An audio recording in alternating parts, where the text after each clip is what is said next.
Sarah Sidney Runaway Adventure by Pam Schiller, illustrated by Joe Body.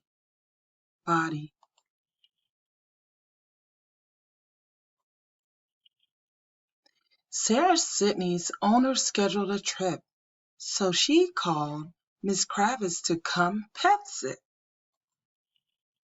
She showed Miss Kravitz how to prepare Sarah's food and how to read her iguana moods.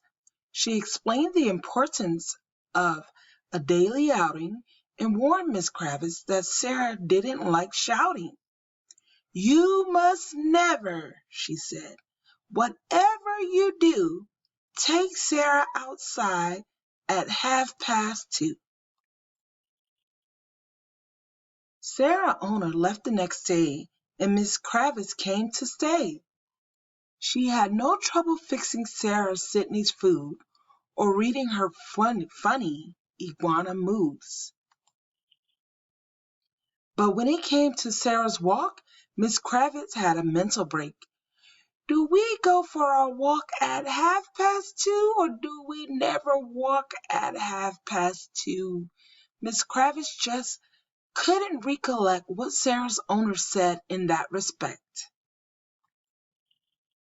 So she got Sara ready and out the door.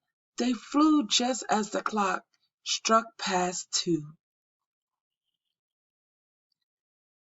At the very same time, out the door, with the clanging came the neighbor next door, Mr. Bojang. At the same time, there was even more noise as the school bus arrived bringing home girls and boys.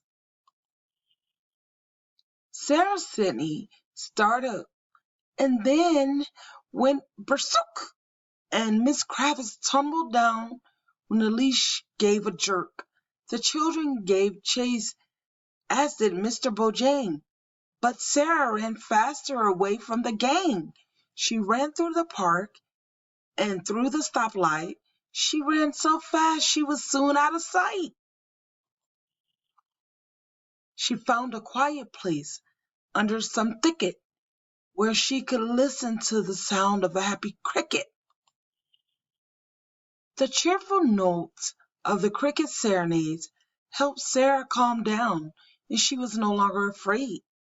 She thanked her new friend for his cheerful song and headed home feeling happy and strong. Miss Kravitz was searching all around with concern.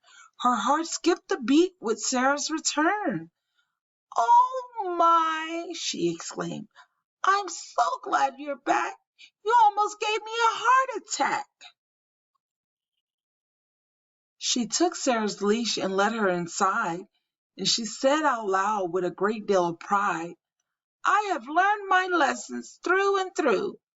We will never go for a walk at 2:30. The end.